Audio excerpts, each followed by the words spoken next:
Bonjour, tu écoutes NUM Rendez-vous, l'émission de la révolution numérique et de la transformation digitale qui résume toute l'actualité des géants du web et de la tech, disponible sur ma chaîne YouTube superfan.fr, également en replay sur toutes les plateformes de podcast, notamment Apple Podcast, Google Podcast et Spotify. Nous sommes le mardi 29 septembre 2020 et voici la news du jour pour moi, c'est TikTok. On commence ma revue de presse. La justice empêche temporairement son interdiction aux États-Unis à la dernière minute. Un juge américain a empêché le blocage de TikTok au dernier moment, le week-end dernier, ce qui permet au réseau social d'être toujours proposé sur les boutiques d'applications aux États-Unis. Ce n'est qu'un sursis, c'est une suspension d'interdiction provisoire. L'application devait définitivement disparaître des stores de téléchargement d'applications le dimanche 27 septembre. TikTok a décidé d'abattre ses dernières cartes pour sauver sa peau en faisant appel à la justice. L'objectif, suspendre le décret signé par l'administration de Donald Trump. Une stratégie réussie puisque le juge Carl Nichols, qui a été en charge du dossier, a donné raison au réseau social chinois, le sauvant ainsi in extremis de son interdiction de téléchargement sur le territoire américain. Une nouvelle dont se réjouit évidemment TikTok. Voici ce communiqué de presse. Nous sommes heureux que le tribunal ait accepté nos arguments juridiques et émis une injonction empêchant la mise en œuvre de l'interdiction de l'application TikTok. Nous continuerons à défendre nos droits dans l'intérêt de notre communauté et de nos employés. Cependant, si le juge Carl Nichols a décidé de suspendre l'interdiction de téléchargement de l'application, il a néanmoins refusé de suspendre l'interdiction totale de l'application aux États-Unis qui est quant à elle toujours prévue pour le 12 novembre 2020.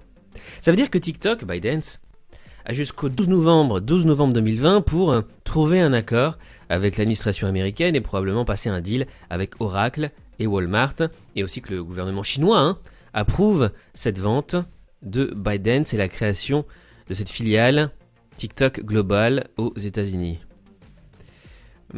Alors le deal, juste pour te le rappeler, TikTok a accepté de faire d'Oracle son partenaire technologique de confiance, je cite, partenaire technologique de confiance, en lui cédant une participation de 12,5% dans TikTok US.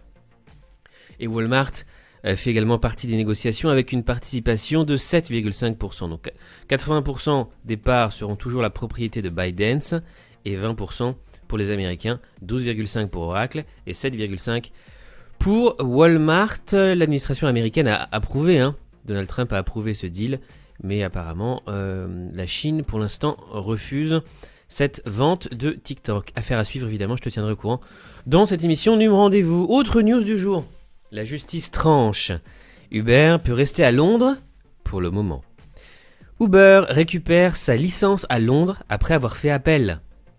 Nouvelle licence provisoire accordée à Uber pour exercer à Londres, suite mais pas fin de la guerre entre Uber et les autorités londoniennes. Un tribunal britannique a délivré pour une durée de 18 mois une nouvelle licence d'exploitation au géant du VTC qui promet de son côté de lutter contre le phénomène des faux chauffeurs. À l'approche de sa fusion avec Postmates, Uber pourrait enfin atteindre la rentabilité. Oui, Uber qui n'est toujours pas rentable, après des années. Lorsque le géant américain des VTC Uber a annoncé le rachat du service de livraison Postmates pour 2,65 milliards de dollars en juillet 2020, il espérait non seulement remonter la pente après la crise sanitaire et économique mondiale, mais aussi atteindre enfin la rentabilité. Vendredi, Uber a dévoilé les données financières de Postmates auprès de la SEC, la Securities and Exchange Commission, aux États-Unis. Pour le trimestre se terminant le 30 juin, la start-up californienne de livraison à domicile revendique des chiffres très encourageants à une période où la crise et les mesures de confinement étaient au plus fort. On va parler maintenant des GAFAM et notamment de Google et Apple. Une coalition se soulève contre Apple et Google. Depuis le mois de juin, plusieurs entreprises, dont Epic Games et Match Group, font front pour dénoncer les pratiques commerciales exercées par Apple et Google dans leurs magasins d'applications. Pour faire face aux deux géants du numérique et à leurs règles jugées inéquitables, les sociétés mères de Fortnite et de Tinder, Spotify, Basecamp, Tile, Blix ou encore Deezer se sont alliés sous la coalition for App Fairness, Coalition for App Fairness, ou Coalition pour l'équité des applications en français. Google et Apple sont aujourd'hui rattachés à la quasi-totalité des smartphones en circulation dans le monde, que ce soit par la fabrication de portables, de systèmes d'exploitation ou par leurs magasins d'applications. C'est particulièrement sur ce dernier point, marqué par une commission de 30% sur l'ensemble des achats qu'ils soient payés directement dans l'application ou dans l'App Store, que la Coalition for App Fairness compte faire pression. D'ailleurs, on a appris récemment que Google allait s'aligner sur la stratégie d'Apple pour ses applications Android, et Google va demander désormais 30% de commission de revenus pour les ventes sur le Play Store Android, sur le Play Store Google.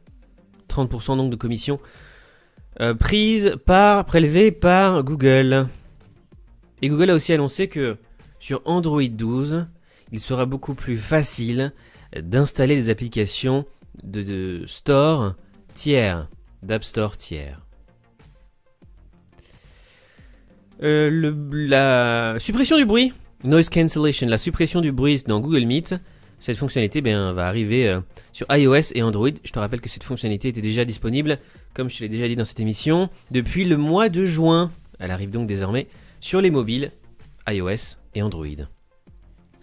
Google scelle à l'amiable ses affaires de harcèlement sexuel. Suite à l'affaire Andy Robin, Google a pris à bras-le-corps le problème du harcèlement dans ses rangs.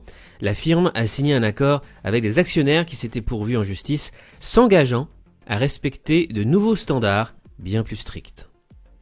Apple, l'annulation de l'amende de 13 milliards d'euros renvoyée en appel. C'est précisément la Commission européenne qui a formulé cette demande.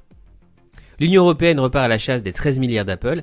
Bruxelles ne lâche pas si facilement le morceau et vient de faire appel d'une décision qui permettait à Apple d'économiser les 13 milliards d'euros que l'entreprise devait à la justice fiscale de l'Union européenne.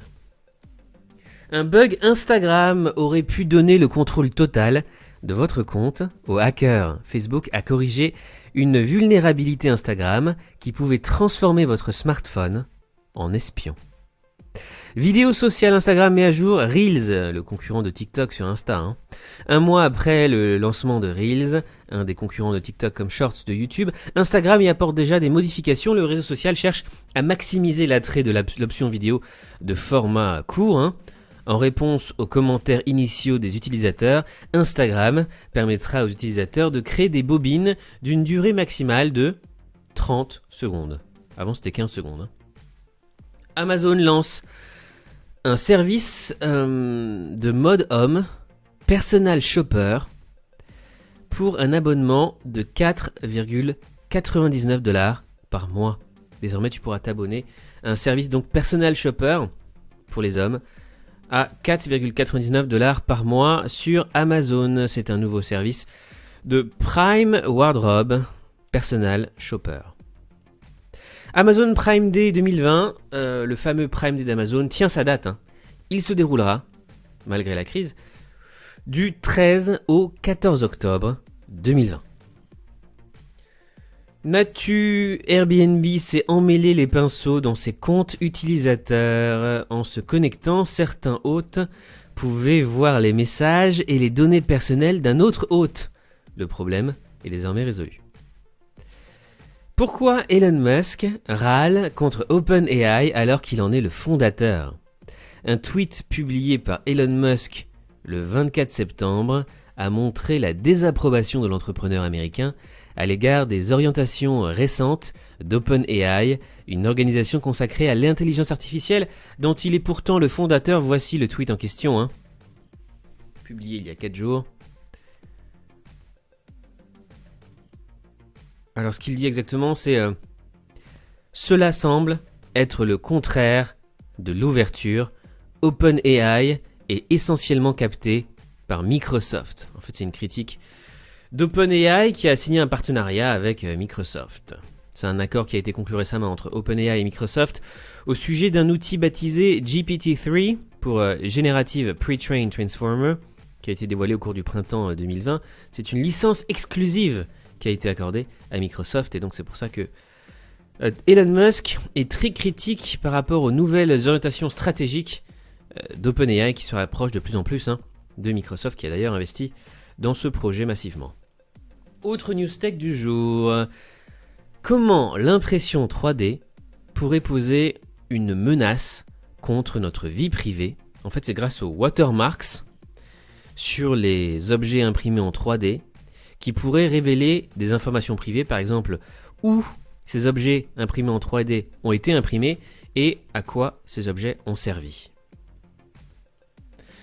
Le moteur de recherche d'Amazon, de Microsoft bien sûr, Bing Search améliore ses fonctionnalités clés avec l'IA, l'intelligence artificielle. Bing déploie plusieurs mises à jour pour améliorer les fonctionnalités de recherche clés, y compris les suggestions automatiques. Les personnes ont également demandé et des réponses intelligentes. Vinted déménage dans son nouveau siège. Alors contrairement à ce que beaucoup de personnes pensent, Vinted n'est pas une start-up française, c'est une start-up lituanienne qui déménage au sein d'un siège social multimodulaire et éco-responsable.